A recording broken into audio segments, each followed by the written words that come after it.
Well, mga kaibigan, mga boxing fans, anong pananaw nyo sa performance ni Cuadro Alas sa Japan, di ba? So, may mga nagsasabi na style daw lang yun para makuha yung atensyon ni Inoue, para hindi matakot si Inoue. Well, sabi nila yun. Pero ako, the way I assess, dapat sa fight na yun, si Cuadro Alas nagpakitang gilas. Either na knockout niya in first or second round, doon matcha-challenge si Inoue, diba? Kasi si Inoue, ang dami nang ni-knockout eh.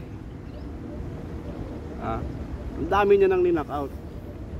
Ayun, with those performance ni Casimero, ni Janriel Cuadro Alas, ang angas ng Pinas, wala namang kangas-angas doon, diba? So we are talking about performance. So kung gusto niyang i-call out si Casimero na labanan siya, dapat pakitang gilas talaga, pakitang angas.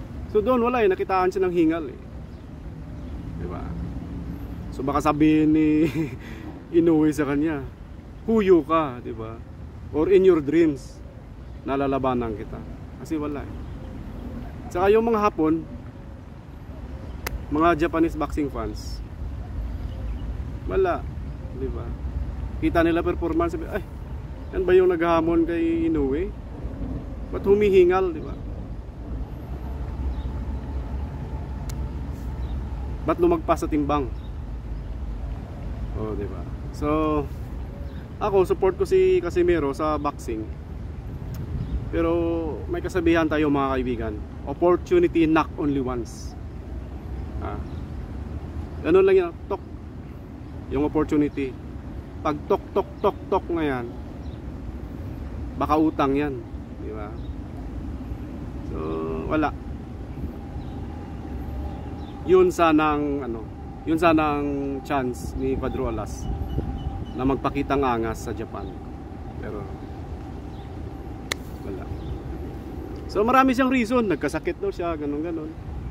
Pero kung panoorin natin yung mga previous video niya,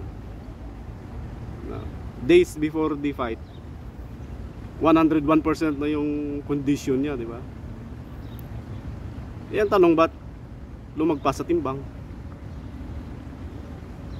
Ilang araw bago ang laban, nagsasauna suit pa during training. May problema sa timbang yun. Sa Dubai ganun din yun eh, di ba? So sayang no? So yun na sana ang chance. Ako paningin ko dyan, si Inoue hindi napapatulan yun.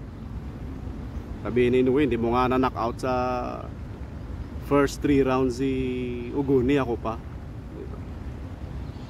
Baka sabihin ni waste of time. So malalaman natin. But still, I'm hoping sana matuloy yung laban nila. Sana, di ba? Ano lang yun gagawin?